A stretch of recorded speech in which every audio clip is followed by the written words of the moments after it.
Good morning, students. How are you? I hope you will be fine. Student, today we are going to start another chapter of class 12th, Indigo, written by Louis Fisher. Okay, first of all, we will read about the Louis Fisher. Louis Fisher was born in 1896 to 1970, was born in Philadelphia. He served as a volunteer in the British Army between 1918 and 1920. Fisher made a career as a journalist and wrote for the New York Times, the Saturday Review and for European and Asian publications. तो Louis Fisher के बारे में पता चलता है कि वो Philadelphia में उनका बॉर्न हुआ और उन्होंने एज ए वॉलंटियर यानी सिर्फ एक सेवा के रूप में ब्रिटिश आर्मी में भी काम किया 1918 और 1920 के बीच में 2 साल उन्होंने अपनी सेवाएं दी हैं। And Fischer made as a career, उन्होंने अपना जो करियर वो एज ए जर्नलिस्ट बनाया। उन्होंने अपने बहुत सारे कॉलम्स राइटिंग सेक्शंस जो लिखे हैं the New York Times, the Saturday Review and European and Asian publications के लिए उन्होंने काम किया। He was also a member of the faculty in Princeton University, वो प्रिंसटन यूनिवर्सिटी के फैकल्टी मेंबर भी रह चुके हैं। The following is an excerpt from his book the life of Mahatma Gandhi. The book has been reviewed as one of the best books ever written on Gandhi by times educational supplement. फिर से same वही आ गया है कि हर कोई चैप्टर आपका किसी ना किसी बुक से लिया गया एक छोटा सा पार्ट है। तो ये वाला जो चैप्टर आपका है इंडिगो, ये इन्हीं की एक सबसे फेमस बुक है the life of Mahatma Gandhi. बहुत फेमस बुक है बेटा ये, और इस बुक में से ही लिया गया एक ये पार्ट है।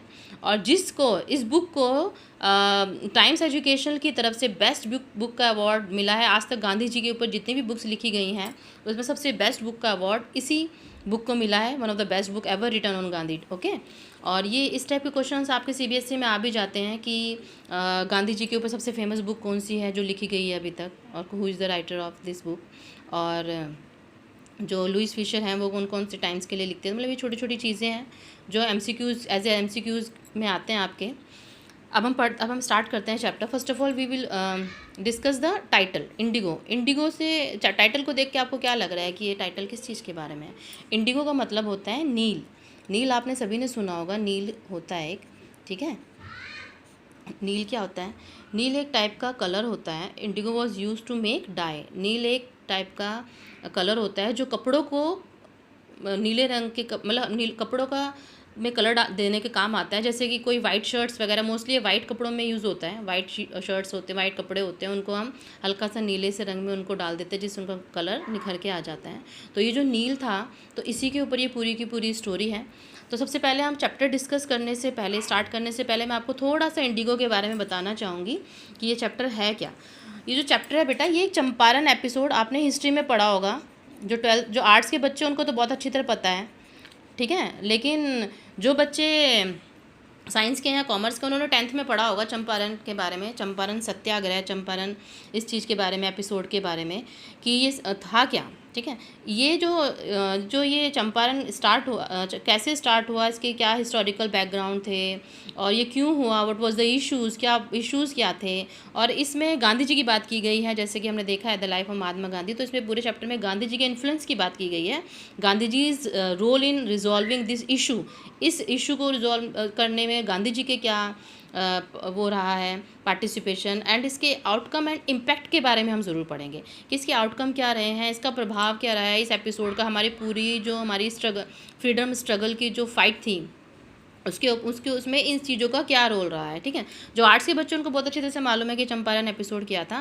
मैं और बच्चों के बारे में मेरे फिर से रिकन्सिडर मैं बताना चाहूँगी कि जो ब्रिटिशर्स थे, ठीक है, वो सबसे पहले हमारे इंडिया में आए थे 1750 में, ठीक है। 1750 में 1750 में वो हमारे इंडिया में आए और वो ईस्ट इंडिया कंपनी के नाम से वो एज ए ट्रेडर उन्होंने हमारे देश में आने के बाद अपना बिज़नेस उन्होंने शुरू कर दिया। और बिज़नेस करने के लिए उन्होंने क्या किया, यहाँ के जो पीजेंट्स थे, ठीक है, यहाँ के जो किसान थे, जो उनको उन्होंने, जैसे हम कोई कंपनी शुरू करते हैं तो हम किसी न किसी को थोड़ा लालच देते हैं, ठीक है। तो उन्होंने एज ए ट्रेडर्स यहाँ वो आए, उन्होंने उन किसानों को थोड़ा सा लालच दिया कि तुम अपनी ज़मीन में, मतलब पूरी ज़मीन में से किसी में भी आप अपना थोड़ा सा इंडिगो नील की खेती आप करो और उसके बदले में हम आपको पैसे देंगे, ठीक है। और अब क्या हुआ, सबसे पहले ये जो इंडिगो था, इसके बाद उन्होंने वहाँ पे जो ये लोग थे उन लोगों ने पहले मना कर दिया पीजेंट्स ने कि भाई हम लोग इसको नहीं मानेंगे, हम लोग ये नहीं करेंगे, इंडिगो की खेती नहीं करेंगे हम। क्यों? क्योंकि इसके भी दो कारण थे इंडिगो की खेती नहीं करने के। एक तो सबसे बड़ी बात है कि ये जो इंडिगो है, ये जो नील की खेती होती है, इसमें in indigo plantation needs more water, बहुत ज़्यादा पानी की हमें ज़रूरत पड़ती है, ठीक है, बहुत ज़्यादा पानी की ज़रूरत मांगती है ये खेती। दूसरा इसका रीज़न था कि इट मेक्स सॉयल इनफर्टाइल, ठीक है।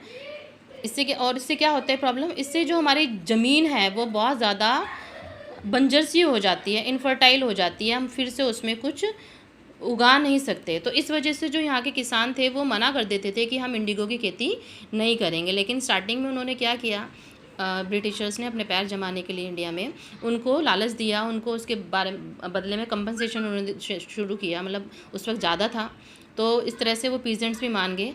और उन्होंने उस टाइम पे क्या किया, एक तीन कठिया सिस्टम का, एक तीन कठिया है, एक एग्रीमेंट होता है जो ब्रिटिशर्स ने, तीन कठिया, ठीक है, ये एक एग्रीमेंट था जो ब्रिटिशर्स की तरफ से बनाया गया था। इस एग्रीमेंट में क्या हुआ था कि उन्होंने बोला था कि आपका मान लो कि आपके जैसे हमारे आप जो बच्चों के पेरेंट्स फार्मर हैं वो बोलते हैं ना कि किला है, मतलब स्क्वायर फीट में, इस तरह से जो ज़मीन होती है, तो उनकी जितनी भी ज़मीन होगी उसका उसमें वो कम से कम उसकी 30% वो उसमें या 15% वो उसमें इसकी इंडिगो की खेती करेंगे, यानी कि 3 अपॉन कट्ठा यानी ये मान लो आपका कट्ठा होता है, it is a unit of land measurement, ठीक है, लैंड मेजरमेंट की यूनिट हम इसको कह सकते हैं। तो इसके बदले में 30% पे या 25% पे वो खेती इंडिगो की वो करेंगे, और बाकी पे वो अपनी जो भी अपना उगाना चाहें क्रॉप्स वगैरह वो कर सकते हैं। लेकिन 30% या 30 इसमें से 100 में से मान लो 3 है तो 30% पे उनको ये इंडिगो की पैदावार करनी ही होगी। तो ये था उनका एक सिस्टम, वो एग्रीमेंट उन्होंने 3 कठिया सिस्टम के नाम से उनको बनाया था, ठीक है। अब क्या हुआ, अब इंडियन फार्मर्स ने मतलब स्टार्टिंग में शुरू कर दिया, उन्होंने उनको पेमेंट देना शुरू कर दिया।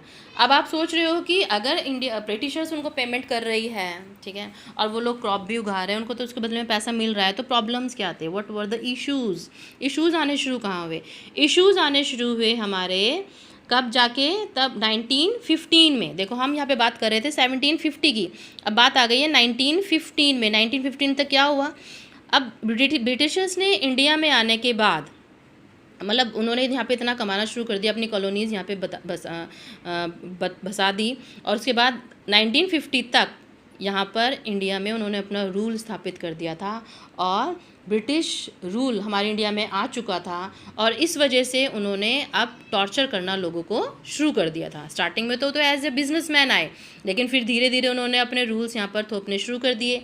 अब वो they had also political forces, उनके पास पॉलिटिकल पावर्स आ गई थी, हर चीज़ उनके पास आ गई थी। इस तरह से उन्होंने लोगों को, पीसेंट्स को एक्सप्लॉइट करना शुरू कर दिया। एक्सप्लॉइट के रूप में क्या हुआ, तो पहले जो वो देते थे, मतलब जिसका जो भी वो खेती करते थे उसके बदले में जो वो उनको देते थे, अब उन्होंने उसको बहुत कम कर दिया। और उसका मेन कारण क्या था, उसका मेन रीज़न था कि 1915 में जर्मन ने एक आर्टिफिशियल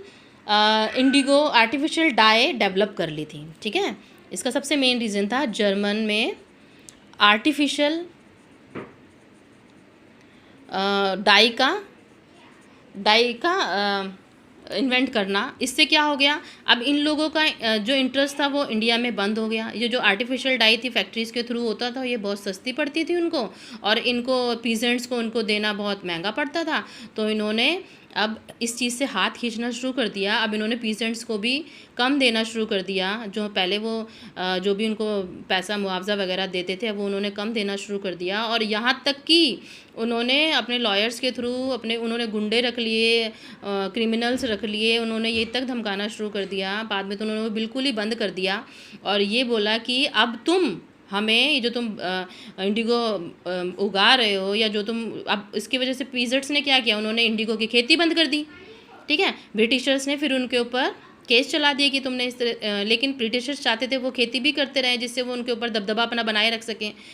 तो उन्होंने उनके ऊपर केस कर दिया कि अब आप अगर हमें इसका मुआवजा नहीं दोगे, यानी पीजेंट्स ही मुआवजा देंगे खेती बंद करने के लिए, ठीक है, तो तुम मुआवजा नहीं दोगे तो उन्होंने कोर्ट केसेस में खरीद लिया। अब जो बेचारे कुछ गरीब लोग भी थे, गरीब परिवार थे, उन्होंने तो ऐसे ही रहना शुरू कर दिया, उन्होंने देते रहते थे मुआवजा। लेकिन कुछ लोग ऐसे भी थे जो इसके बिल्कुल अपोज में आ गए। उन्होंने अपना जो भी ब्रिटिशर्स को देना था वो बिल्कुल उन्होंने मना कर दिया। रेंट, एज ए रेंट उन्होंने उनके ऊपर कर लगा दिया जो, ठीक है, आपने मूवी भी देखी होगी लगान, वो दिस टाइप ऑफ मूवी, ठीक है, तो उन्होंने वो बंद कर दिया और उन्होंने लॉयर्स रख लिए और वहाँ पे मतलब इतना ज़्यादा पीजेंट्स को टॉर्चर किया जाने लगा।